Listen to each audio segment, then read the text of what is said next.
Y estamos junto a Nicolás del Caño, que es candidato, precandidato a presidente por el Frente de Izquierda, y también está Gustavo Traverso, que es senador nacional por Unidad Ciudadana. Gracias por venir, provincial, perdón, gracias por venir. ¿Qué opinan de este globo de ensayo hoy de armar colectoras con María Eugenia Vidal?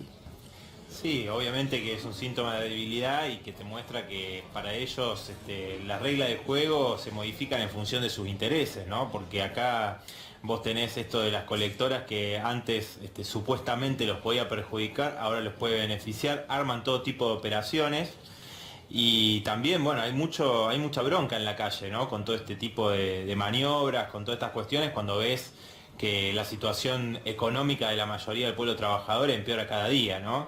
Y les cuento algo, nosotros ayer con Miriam Bregman hicimos una presentación hablando del cambio de las reglas de juego electorales contra esta nueva ley de financiamiento de las campañas. Es una vergüenza. Es una vergüenza, ¿sabes por qué, disparatado. Antonio? Porque ahora van a permitir que las empresas financien directamente. ¿Qué dicen? ¿A cambio de qué? Uno se pregunta. Claro, nosotros votamos en contra, ¿no? En la Cámara de Diputados.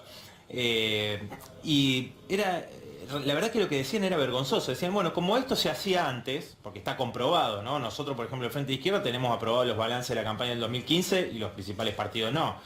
Está escrito en distintos lugares, ¿no? Recibían el financiamiento de los empresarios. Pero dice, bueno, como antes esto se hacía por atrás, bueno, ¿por qué no lo legalizamos? Lo blanqueamos. ¿No? Es una autoamnistía, por ejemplo, para el caso de los aportantes truchos en la campaña de Cambiemos en la provincia de Buenos Aires. Recordemos. Beneficiario de planes sociales. Beneficiario de planes sociales. Se utilizó, se le robó la identidad a esas personas para utilizarlo, ¿no? Como aportantes truchos. Entonces, ahora cambiaron y permiten que sea legal esto del aporte de las empresas. Entonces, ¿qué pasa? Uno tendría que preguntarse, en realidad, si vos recibís ese dinero, estás teniendo un condicionamiento muy claro, es decir, después gobiernan justamente para esas empresas. Macri les decía, antes de su campaña, les decía a los empresarios, mira, te pido el 1% de tu patrimonio.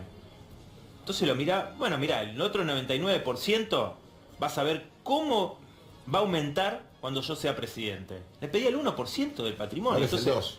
Bueno, ahora el 2%, hasta el 2% del total de lo que se gasta en una campaña. Pero fíjate, muchos empresarios tienen en distintos rubros negocios, ¿no? Entonces pueden hacer aportes por muchísimas empresas, no el 2%, muchísimo más. Entonces, ¿eso a quién perjudica? Perjudica a fuerzas políticas, por ejemplo, como la nuestra, que no solo que ningún empresario va a querer aportar a una fuerza política de trabajadoras y trabajadores, sino que rechazamos el aporte de las campañas y presentamos este amparo además, ¿por qué?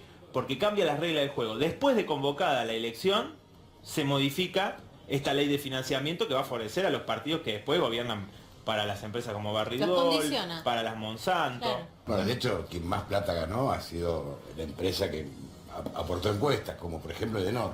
Por supuesto, ni hablar, esas empresas privatizadas que son las que nos están saqueando con los tarifazos. Fíjate cómo aumentó el gasto de las familias, ¿no? en el total de los gastos que vos haces mensualmente, de una familia pasó aproximadamente de 2,5%, 3%, a un 10-12, dicen algunas consultoras, que sin el transporte, o sea, de luz, estamos hablando del agua, estamos hablando del gas. Si sumás el transporte, o sea, vos tenés que se ha triplicado lo que cada familia debe gastar en los servicios básicos esenciales de sus ingresos, tiene que el triple o mucho más si lo sumamos al transporte, ¿no? Porque ni hablar los alquileres, bueno, los que alquilamos, bueno, los que alquilamos sabemos perfectamente. La mayoría de las familias hoy están endeudadas, ¿no? Por lo que sea. Yo veía una encuesta que hacía un canal colega sobre cuál iba a ser el destino del aguinaldo, ¿no? En este mes de junio.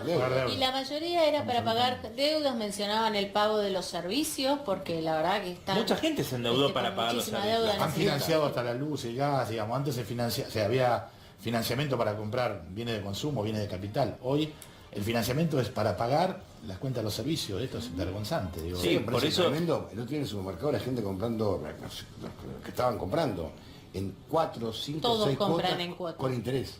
Claro. Todos alimentos en cuotas. Entonces llenaban un changuito, 7.000, 8.000 pesos. Con interés usuario. Claro, con interés. A pagar en 6 cuotas. No, por eso muchas veces nosotros remarcamos, ¿no? Y bueno, ustedes también lo hacen, Es decir, acá mientras las grandes mayorías están perdiendo, durante estos 3 años y medio han perdido categóricamente en sus ingresos, en todo, hay ganadores. Hay ganadores. Pero ¿no? no son más de 1000. Estas empresas son ganadoras, pero claramente, fíjate las petroleras o las empresas privatizadas de servicios públicos. Ellos tienen la tarifa en dólares, pero después los salarios los pagan en pesos. Claro. Entonces, los costos los tienen en pesos. ¿Qué va a pasar después? Es decir, porque ahora en la campaña, ¿qué tenemos que debatir? Entre otras cosas, ¿no? Tenemos que discutir cuáles son las prioridades, cómo se van a resolver las prioridades, los principales problemas que afectan a las mayorías populares. Una son los tarifazos. Entonces, ¿nosotros qué decimos?